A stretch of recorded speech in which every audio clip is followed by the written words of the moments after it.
আপনি আপনার বাসাবাড়িতে ফ্রিজে হাত দিলে দেখবেন যে গরম হয়। আসলে এই গরম হওয়াটা কিন্তু স্বাভাবিকই। এটা কিন্তু ফ্রিজের একটা ধর্ম। কারণ কি, আপনি দেখবেন যে আপনার ফ্রিজের যে পাশে কনডেন্সারটা থাকে সেই পাশটা কিন্তু গরমই হবে। কারণ কি জানেন, এই কনডেন্সারটা কম্প্রেসরের ডিসচার্জ লাইন থেকে যুক্ত থাকে। এই কম্প্রেসর থেকে উচ্চ চাপ উচ্চ তাপমাত্রায় এই গ্যাস ওই কনডেন্সারে যায়। এই জন্যই কনডেন্সারে যেহেতু এই গ্যাসটা ফ্লো হয়, এখানে এই কনডেন্সারে অত্যাধিক গরম হয়।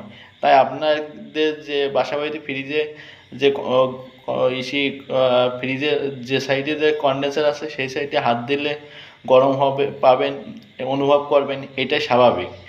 কখনো ভাববেন না যে ফ্রিজে গরম হচ্ছে তাহলে মনে হয় ফ্রিজ নষ্ট হয়ে যাচ্ছে। এটা আসলে ভুল ধারণা। ফ্রিজের যে পাশে কনডেন্সার থাকবে সেই পাশ গরমই হবে। আর যখন দেখতেছেন যে অত্যাধিক গরম, তখন হয়তো অনেক সমস্যা দেখা দিতে পারে, কিন্তু স্বাভাবিক গরম এটা ফ্রিজেরই ধর্ম।